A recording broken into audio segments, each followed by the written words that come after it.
আপনাকে আমি এটাও পরামর্শ দিয়েছি, ঢাকার বাইরে আপনি রাত্রি যাপন করবেন না।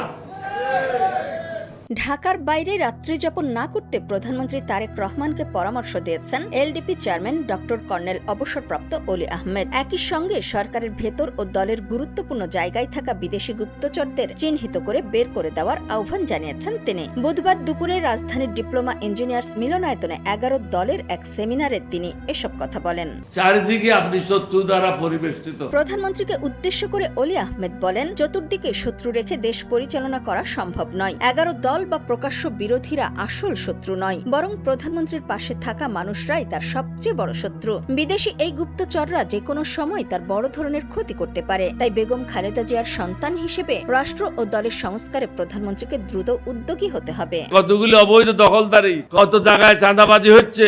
দেশের বর্তমান পরিস্থিতি নিয়ে উদ্বেগ প্রকাশ করে এলডিপি চেয়ারম্যান বলেন, দেশের আইন শৃঙ্খলা পরিস্থিতি ভালো নয়। বিভিন্ন স্থানে চাঁদাবাজির খবর আসছে। অর্থনৈতিক অবস্থা নাজুক হওয়ায় নতুন কোনো বিনিয়োগ পাওয়া যাচ্ছে না। প্রধানমন্ত্রী এখন বেশ ঝুঁকিপূর্ণ অবস্থানে রয়েছেন। 11 দল আপনার শত্রু না। সেমিনারে অলি আহমেদ স্পষ্ট করেন, 11 দল সরকারের শত্রু নয়, বরং প্রকৃত বন্ধু। আর বন্ধু হিসেবেই তারা এই প্রকাশ্য পরামর্শ দিচ্ছেন। প্রধানমন্ত্রীকে ইতিহাসে একজন স্মরণীয় নেতা হিসেবে স্থান করে নেওয়ার আহ্বান জানান তিনি।